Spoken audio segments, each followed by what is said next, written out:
भोजन के घटक। पिछली कक्षाओं में हमने उन खाद्य पदार्थों की सूची बनाई थी जिन्हें हम खाते हैं। भारत के विभिन्न भागों में खाए जाने वाले भिन्न भिन्न व्यंजनों के बारे में भी हमने पता लगाया था तथा इन्हें मानचित्र में अंकित किया था। एक प्रकार के भोजन में चपाती, दाल और बैंगन का भरता हो सकता है, तो दूसरे में चावल, सांभर तथा भिंडी भी हो सकता है। इसके अतिरिक्त अन्य भोजन में अप्पम, मछली तथा सब्जियां हो सकती हैं। क्रियाकलाप एक। आमतौर पर हमारे आहार में अन्न से बना कम से कम एक व्यंजन होता है। दूसरे खाद्य पदार्थों में दाल या मांस का कोई व्यंजन तथा सब्जी हो सकती है। इसमें दही, मट्ठा तथा अचार भी शामिल हो सकते हैं। इस तरह के आहार के कुछ उदाहरण निम्नलिखित सारणी में दिए गए हैं। इस सूची में कुछ अन्य व्यंजन जोड़िए तथा इस सारणी को पूरा कीजिए। कभी कभी हम अपने भोजन में वस्तुतः इन सभी व्यंजनों को नहीं ले पाते। यदि हम यात्रा में हों तब हम वही खा लेते हैं जो रास्ते में उपलब्ध हो। हम में से कुछ लोगों के लिए यह संभव नहीं हो पाता कि इस तरह के विविध व्यंजन हर समय खा सकें। आहार में विभिन्न खाद्य पदार्थों के इस तरह के वितरण का कोई न कोई आधार होना चाहिए। क्या हमारे शरीर को विशेष प्रयोजन के लिए विभिन्न प्रकार के भोजन की आवश्यकता होती है? विभिन्न प्रकार के खाद्य पदार्थों में क्या होता है? हम जानते हैं कि प्रत्येक व्यंजन एक या एक से अधिक प्रकार की कच्ची सामग्री से बना होता है जो हमें पादपों या जंतुओं से मिलते हैं। इस कच्ची सामग्री के संघटक क्या हैं? इस कच्ची सामग्री में हमारे शरीर के लिए कुछ आवश्यक घटक होते हैं। इन घटकों को हम पोषक कहते हैं। हमारे भोजन में मुख्य पोषक तत्व कार्बोहाइड्रेट, प्रोटीन, वसा, विटामिन तथा खनिज लवण हैं। इसके अतिरिक्त हमारे भोजन में रुक्षांश तथा जल भी शामिल हैं जिनकी हमारे शरीर को आवश्यकता है। क्या सभी खाद्य पदार्थों में ये सभी पोषक तत्व उपलब्ध होते हैं? कुछ साधारण विधियों से हम यह जान सकते हैं कि कच्ची सामग्री या पके हुए भोजन में कौन सा एक या अधिक पोषण उपस्थित है। कार्बोहाइड्रेट, प्रोटीन तथा वसा के परीक्षण अन्य पोषकों के परीक्षणों की अपेक्षा सरल है। आइए हम इन परीक्षणों को करके प्रेक्षणों को सारणी 1.2 में लिखें। इन परीक्षणों को करने के लिए आपको आयोडीन, कॉपर सल्फेट तथा कास्टिक सोडा विलयनों की आवश्यकता होगी। आपको कुछ परखनलियों तथा एक ड्रॉपर की भी आवश्यकता होगी। इन परीक्षणों को पके हुए भोजन तथा कच्ची सामग्री पर करें। इन परीक्षणों से प्राप्त प्रेक्षणों को सारणी 1.2 में दर्शाए गए तरीकों से लिख सकते हैं। इस सारणी में कुछ खाद्य पदार्थ दर्शाए गए हैं। आप परीक्षण इन पर या किसी उपलब्ध खाद्य पदार्थ पर कर सकते हैं। इन परीक्षणों को सावधानी से कीजिए और किसी भी रसायन को खाने या चखने का प्रयास मत कीजिए। यदि आप आवश्यक विलयन तत्काल उपलब्ध नहीं है तो आपके अध्यापक निम्न विधि से उन्हें तैयार करा सकते हैं। आइए विभिन्न खाद्य पदार्थों की जांच करके देखें कि किसमें कार्बोहाइड्रेट उपस्थित है। कार्बोहाइड्रेट कई प्रकार के होते हैं। हमारे भोजन में पाए जाने वाले मुख्य कार्बोहाइड्रेट मंड तथा शर्करा के रूप में उपस्थित होते हैं। यदि किसी खाद्य पदार्थ में मंड है तो हम इसका आसानी से परीक्षण कर सकते हैं। मंड का परीक्षण करने से पहले हम आयोडीन का तनु विलयन बनाने के लिए जल से आधी भरी परखनली में कुछ बूंदें टिंचर आयोडीन को मिला दीजिए तो आयोडीन का तनु विलयन प्राप्त होगा। कॉपर सल्फेट विलयन 100 ml जल में 2 ग्राम कॉपर सल्फेट घोलने से बन जाता है। 100 ml जल में 10 ग्राम कास्टिक सोडा घोलने से हमें अभिष्ट कास्टिक सोडा विलयन मिल जाएगा। किस भोज्य पदार्थ में मंड है, ये परीक्षण करने के लिए क्या करना है आइए देखते हैं। परीक्षण के लिए खाद्य पदार्थ या कच्ची सामग्री की अल्प मात्रा लीजिए। इसमें तनु आयोडीन विलयन की 2 या 3 बूंदें डालिए। खाद्य पदार्थ के रंग में होने वाले परिवर्तन को देखिए। क्या यह नीला या काला हो गया है? यह नीला या काला रंग मंड की उपस्थिति दर्शाता है जो कि कार्बोहाइड्रेट है। इस परीक्षण को किसी अन्य खाद्य पदार्थ के साथ दोहराइए और जांच कीजिए कि किसमें मंड है। अपने परीक्षणों को सारणी 1.2 में लिखिए। प्रोटीन के लिए परीक्षण। प्रोटीन के परीक्षण के लिए किसी खाद्य पदार्थ की थोड़ी मात्रा लीजिए। जिस खाद्य पदार्थ का परीक्षण करना है, यदि वह ठोस है तो पहले उसका पेस्ट अथवा चूर्ण बनाने की आवश्यकता होती है। खाद्य पदार्थ की थोड़ी मात्रा को पीस कर या मसल कर उसके चूर्ण को एक साफ परखनली में डाल दें और 10 बूंद जल डालकर उसे अच्छी तरह हिलाएं। अब ड्रॉपर की सहायता से परखनली में 2 बूंद कॉपर सल्फेट का विलयन तथा 10 बूंद कास्टिक सोडा का विलयन डालिए। अच्छी तरह हिलाकर कुछ मिनट के लिए परखनली को रख दीजिए। आपने क्या देखा? क्या परखनली का पदार्थ बैंगनी रंग का हो गया है? बैंगनी रंग खाद्य पदार्थ में प्रोटीन की उपस्थिति दर्शाता है। अब आप इस परीक्षण को किसी दूसरे खाद्य पदार्थ के साथ दोहरा सकते हैं। वसा के लिए परीक्षण। खाद्य पदार्थ की अल्प मात्रा लीजिए, इसे एक कागज के टुकड़े में लपेटकर कूटिए। ध्यान रखें कागज फट न जाए। अब कागज को सीधा कीजिए और ध्यानपूर्वक देखिए, क्या इस पर तेल के धब्बे हैं? कागज को किसी प्रकाश के सामने लाएं। क्या आपको इस धब्बे से होकर आने वाला धुंधला प्रकाश दिखाई देता है? कागज पर तेल का धब्बा खाद्य पदार्थ में वसा की उपस्थिति दर्शाता है। खाद्य पदार्थ में कभी कभी जल की भी कुछ मात्रा हो सकती है। इस दशा में इन पदार्थों को कागज पर धीरे धीरे रगड़िए और कुछ समय के लिए कागज को सुखा दीजिए, ताकि यदि खाद्य पदार्थ से कुछ जल आया हो तो वह सूख जाए। इसके बाद यदि कागज पर तेल का कोई धब्बा न रहे तो यह पता चलता है कि खाद्य पदार्थ में वसा उपस्थित नहीं है। ये परीक्षण क्या दर्शाते हैं? क्या वसा, प्रोटीन तथा मंड उन सभी खाद्य पदार्थों में उपस्थित हैं जिसका आपने परीक्षण किया है? क्या एक खाद्य पदार्थ में एक से अधिक पोषक तत्व उपस्थित होते हैं? क्या आपने कोई ऐसा खाद्य पदार्थ पाया जिसमें इनमें से कोई भी पोषक तत्व उपस्थित न हो? हमने 3 पोषकों कार्बोहाइड्रेट, प्रोटीन तथा वसा के लिए खाद्य पदार्थों का परीक्षण किया था। विटामिन तथा खनिज लवण जैसे अन्य पोषक भी हमारे विभिन्न खाद्य पदार्थों में उपस्थित रहते हैं। इन सभी पोषकों की हमें क्यों आवश्यकता होती है? विभिन्न पोषक हमारे शरीर के लिए क्या करते हैं? कार्बोहाइड्रेट मुख्य रूप से हमारे शरीर को ऊर्जा प्रदान करते हैं। वसा से भी ऊर्जा मिलती है। वास्तविकता यह है कि कार्बोहाइड्रेट की तुलना में वसा की समान मात्रा से हमें अधिक ऊर्जा प्राप्त होती है। वसा और कार्बोहाइड्रेट भोजन को ऊर्जा देने वाला भोजन भी कहते हैं। कार्बोहाइड्रेट के कुछ स्रोत निम्नलिखित हैं: शकरकंद, आलू, गन्ना, पपीता, तरबूज, आम, मक्का, बाजरा, चावल तथा गेहूं। पौधों से प्राप्त वसा देने वाले खाद्य पदार्थ हैं मूंगफली, बादाम, काजू, तिल, सोयाबीन का तेल, नारियल का तेल, सरसों का तेल, सूरजमुखी का तेल इत्यादि।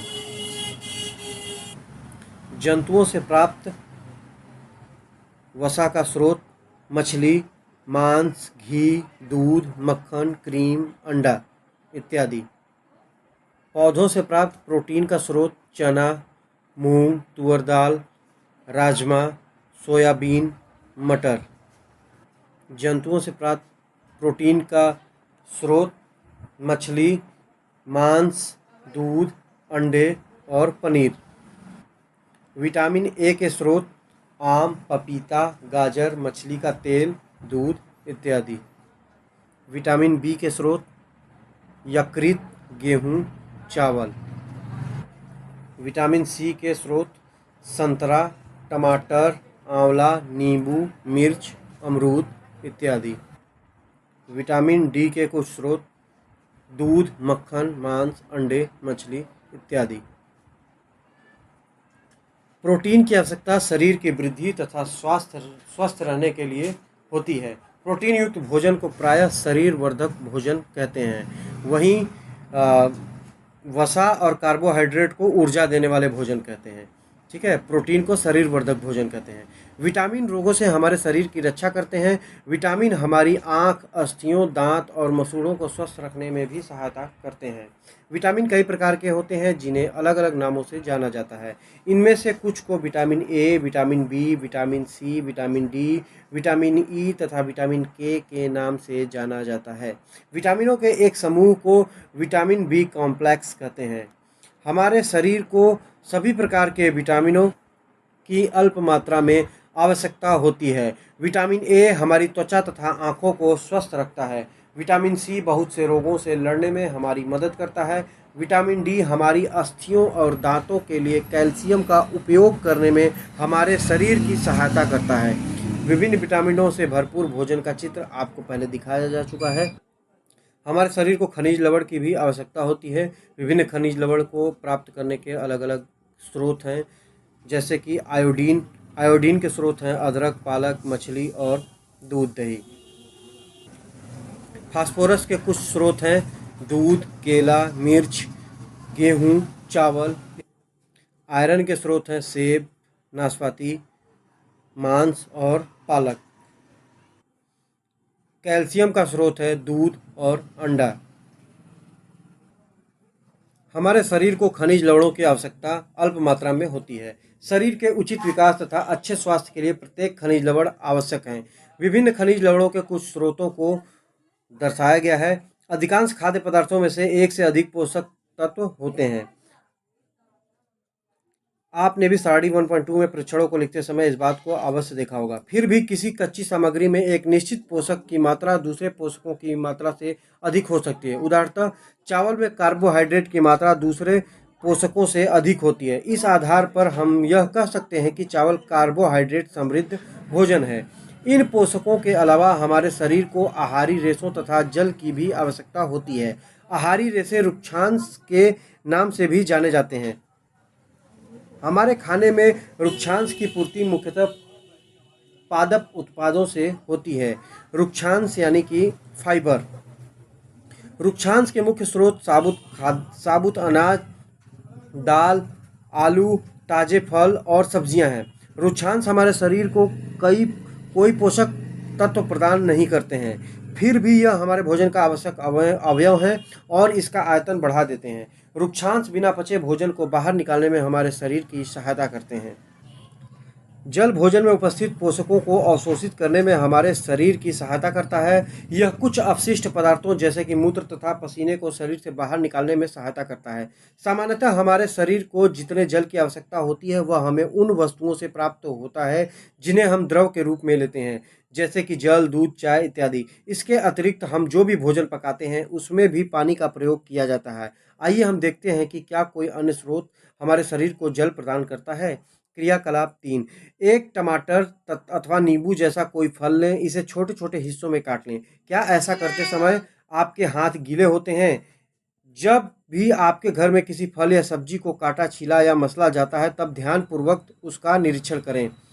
क्या ऐसा करते समय आपको किसी ताजे फल या सब्जी के बारे में पता चलता है जिसमें पानी की मात्रा नहीं होती? हम देखते हैं कि कई खाद्य पदार्थों में जल होता है। कुछ सीमा तक हमारे शरीर के लिए आवश्यक जल की पूर्ति इसी जल से हो जाती है। इसके अतिरिक्त कई खाद्य पदार्थों को पकाते समय हम उसमें जल डालते हैं। संतुलित आहार। सामान्यतः पूरे दिन में जो कुछ भी हम खाते हैं उसे आहार कहते हैं। हमारे शरीर की वृद्धि और अच्छे स्वास्थ्य को बनाए रखने के लिए हमारे आहार में वे सभी पोषक तत्व उचित मात्रा में होने चाहिए जिनकी हमारे शरीर को आवश्यकता है। कोई भी पोषक तत्व न आवश्यकता से अधिक हो और न ही कम। हमारे आहार में पर्याप्त मात्रा में रुक्षांश तथा जल भी होना चाहिए। इस प्रकार के आहार को संतुलित आहार कहा जाता है। क्या आप सोचते हैं कि प्रत्येक आयु वर्ग के लोगों को एक ही प्रकार के आहार की आवश्यकता होती है? क्या आप यह भी सोचते हैं कि हमारा संतुलित आहार हमारे शारीरिक कार्य पर निर्भर करता है? एक सप्ताह की अवधि में आप जो भी खाते हैं उसका एक चार्ट तैयार कीजिए। जांच कीजिए कि प्रतिदिन जो भोजन आप करते हैं क्या उसमें सभी पोषक तत्व उपस्थित हैं। दालें, मूंगफली, सोयाबीन, अंकुरित बीज, मूंग व चना, किण्वित भोजन, दक्षिण भारतीय भोजन जैसे इडली, आटे का मिश्रण, मिस्सी रोटी, तेफला, अनाज व दालों से बना, केला, पालक, सत्तू, गुड़, उपलब्ध सब्जियां तथा इसी प्रकार के अन्य भोजन कई पोषक तत्व उपलब्ध कराते हैं। इसलिए कोई व्यक्ति अल्प व्यय में भी संतुलित आहार खा सकता है। उचित प्रकार का भोजन करना ही पर्याप्त नहीं है, इसे उचित तरीके से पकाना भी चाहिए ताकि इसके पोषक तत्व नष्ट न हो। क्या आप जानते हैं कि पकाते समय कुछ पोषक तत्व नष्ट हो जाते हैं? छिलका उतारकर यदि सब्जियों और फलों को धोया जाता है तो यह संभव है कि उनके कुछ विटामिन नष्ट हो जाएं। सब्जियों और फलों की त्वचा में कई महत्वपूर्ण विटामिन तथा खनिज लवण होते हैं। चावल और दालों को बार बार धोने से उनमें उपस्थित विटामिन और कुछ खनिज लवण अलग हो सकते हैं। हम सभी जानते हैं कि पकाने से भोजन का स्वाद बढ़ता है तथा इसे पचाने में भी आसानी होती है। इसके साथ साथ पकाने में कुछ पोषक तत्वों की हानि भी हो सकती है। यदि भोजन पकाने में अत्यधिक जल का उपयोग किया जाता है और बाद में उसे फेंक दिया जाता है तो कई लाभदायक प्रोटीन तथा खनिज लवणों की हानि हो जाती है। पकाने में विटामिन सी आसानी से गर्मी से नष्ट हो जाता है। क्या यह उचित नहीं होगा कि हम अपने आहार में फल और कच्ची सब्जियों को सम्मिलित करें? बूझों ने सोचा कि हर समय वसा युक्त खाना ही सर्वोत्तम भोजन है। एक कटोरी कार्बोहाइड्रेट युक्त भोजन की अपेक्षा एक कटोरी वसा युक्त भोजन अधिक ऊर्जा देगा। क्या ऐसा नहीं होता? अतः उसने तली हुई चीज़ें, समोसा, पूरी, मलाई, रबड़ी, पेड़ा आदि प्रचुर वसायुक्त भोजन ही खाया, इसके अलावा कुछ नहीं खाया। क्या आप सोचते हैं कि यह ठीक था? निस्संदेह नहीं। इतना अधिक वसायुक्त भोजन खाना हमारे शरीर के लिए बहुत हानिकारक हो सकता है। हमारे भोजन में वसा की मात्रा अत्यधिक मोटापे का कारण बनती है। अभा अभावजन्य रोग। एक व्यक्ति खाने के लिए पर्याप्त भोजन पा रहा है, लेकिन कभी-कभी उसके भोजन में किसी विशेष पोषक की कमी हो जाती है। यदि यह कमी लंबी अवधि तक रहती है तो वह व्यक्ति उसके अभाव से ग्रसित हो सकता है। एक या अधिक पोषक तत्वों का अभाव हमारे शरीर में रोग अथवा विकृतियां उत्पन्न कर सकता है। वे रोग जो लंबी अवधि तक पोषकों के अभाव के कारण होते हैं, उन्हें अभावजन्य रोग कहते हैं। यदि कोई व्यक्ति अपने भोजन में पर्याप्त प्रोटीन नहीं ले रहा है तो उसे कुछ रोग हो सकते हैं, जैसे वृद्धि का अवरुद्ध होना, चेहरे पर सूजन, बालों के रंग का उड़ना, त्वचा की बीमारियां और पेचिश आदि। यदि प्रोटीन तथा कार्बोहाइड्रेट दोनों ही किसी व्यक्ति के आहार से एक लंबे समय तक अनुपस्थित रहे तो उसकी वृद्धि पूरी तरह से अवरुद्ध हो जाएगी। ऐसा व्यक्ति बहुत दुबला पतला हो जाएगा। वह इतना दुर्बल हो जाएगा कि चलने में भी असमर्थ होगा। विभिन्न विटामिनों और खनिज लवणों के अभाव से विभिन्न रोग तथा विकृतियां हो सकती हैं। इनमें से कुछ सारणी 1.3 में दर्शाए गए हैं। सभी अभावजन्य रोगों की रोकथाम संतुलित आहार लेने से की जा सकती है। इस अध्ययन में हमने स्वयं से यह जानने की कोशिश की कि विभिन्न क्षेत्रों के भोजन में इतनी अधिक विविधता होते हुए भी आहार में पोषक तत्वों का वितरण सामान्य है। यह वितरण हमारे भोजन में आवश्यक पोषक तत्वों की उपस्थिति सुनिश्चित करता है। विटामिन और खनिज लवणों के अभाव के कारण होने वाले कुछ रोग या विकार। विटामिन ए, क्षीणता या दृष्टिहीनता। कमजोर दृष्टि, अंधेरी रात में कम दिखाई देना, जिसे रतौंधी कहते हैं, कभी कभी पूरी तरह से दिखाई देना बंद हो जाना। Vitamin B 1, beriberi beri रोग होता है विटामिन बी 1 की कमी से। दुर्बल पेशियां और काम करने की ऊर्जा में कमी। विटामिन सी, स्कर्वी रोग हो जाता है। इसका लक्षण यह है कि मसूड़ों से खून निकलने लगता है, घाव भरने में अधिक समय लगता है। विटामिन डी से रिकेट्स रोग होता है, अस्थियों का मुलायम होकर मुड़ जाना। कैल्शियम, कैल्शियम की कमी से अस्थियां और दंत क्षय होता है, कमजोर अस्थियां, दंत क्षय। आयोडीन, घेंघा या गाइटर, गर्दन की ग्रंथियों का फूल जाना, बच्चों में मानसिक विकलांगता इत्यादि। आयरन या लोहा, अरक्तता, खून की कमी, कमजोरी। प्रमुख शब्द। संतुलित आहार। संतुलित आहार किसे कहते हैं? कोई भी ऐसा खाद्य पदार्थ जिसमें सभी पोषक तत्व शामिल हो, जैसे प्रोटीन, कार्बोहाइड्रेट, फैट, विटामिन्स और खनिज लवण। बेरी बेरी रोग होता है जो कि विटामिन बी की कमी से होता है। कार्बोहाइड्रेट पोषक तत्व का एक हिस्सा है। ठीक है। ऊर्जा, खाने से जो हमें एनर्जी प्राप्त होती है उसे ऊर्जा कहते हैं। ठीक है। वसा, फैट को वसा कहते हैं। खनिज, पोषक, प्रोटीन, रुक्षांश फाइबर को कहते हैं। स्कर्वी एक रोग है जो विटामिन सी की कमी से होता है। इसका अभी हमने जाना कि इसका पहचान है कि मसूड़ों से खून आता है और घाव भरने में समय लगता है। मंड, मंड क्या होता है? कार्बोहाइड्रेट का ही एक भाग होता है। विटामिन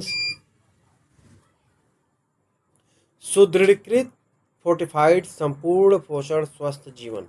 यह FSSAI मानकों के अनुसार दृढ़ीकृत खाद्य पदार्थों का लोगो है।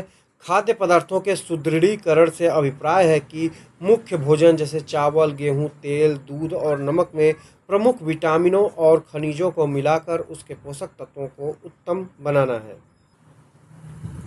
हमारे भोजन के मुख्य पोषक तत्वों के नाम कार्बोहाइड्रेट, प्रोटीन, वसा, विटामिन तथा खनिज लवण हैं। इनके अतिरिक्त भोजन में आहारी रेशे तथा जल भी होते हैं। कार्बोहाइड्रेट तथा वसा हमारे शरीर को मुख्य रूप से ऊर्जा प्रदान करते हैं। प्रोटीन तथा खनिज लवण की आवश्यकता हमारे शरीर की वृद्धि तथा अनुरक्षण के लिए होती है। विटामिन हमारे शरीर को रोगों से रक्षा करने में सहायता करते हैं। संतुलित आहार में हमारे शरीर के लिए आवश्यक सभी पोषक तत्वों तथा पर्याप्त रुक्षांश और जल उचित मात्रा में उपस्थित रहते हैं। हमारे आहार में लंबी अवधि तक एक या अधिक पोषक तत्वों की न्यूनता से विशिष्ट रोग अथवा विकार उत्पन्न हो सकते हैं। एक 12 वर्ष के बच्चे का एक संतुलित आहार चार्ट तैयार कीजिए। आहार चार्ट में उन खाद्य पदार्थों को सम्मिलित करें जो खर्चीले न हों तथा आपके क्षेत्र में आसानी से उपलब्ध हों। हम यह पढ़ चुके हैं कि वसा की अत्यधिक मात्रा लेना हमारे शरीर के लिए हानिकारक है। दूसरे पोषक तत्वों का क्या प्रभाव होता है? क्या अत्यधिक प्रोटीन और विटामिन युक्त आहार हमारे शरीर के लिए हानिकारक है?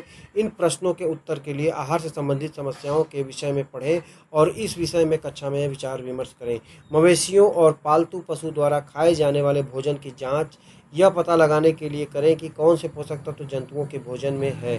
पूरी कक्षा से प्राप्त परिणामों की तुलना विभिन्न जंतुओं के लिए संतुलित आहार की आवश्यकता से कीजिए।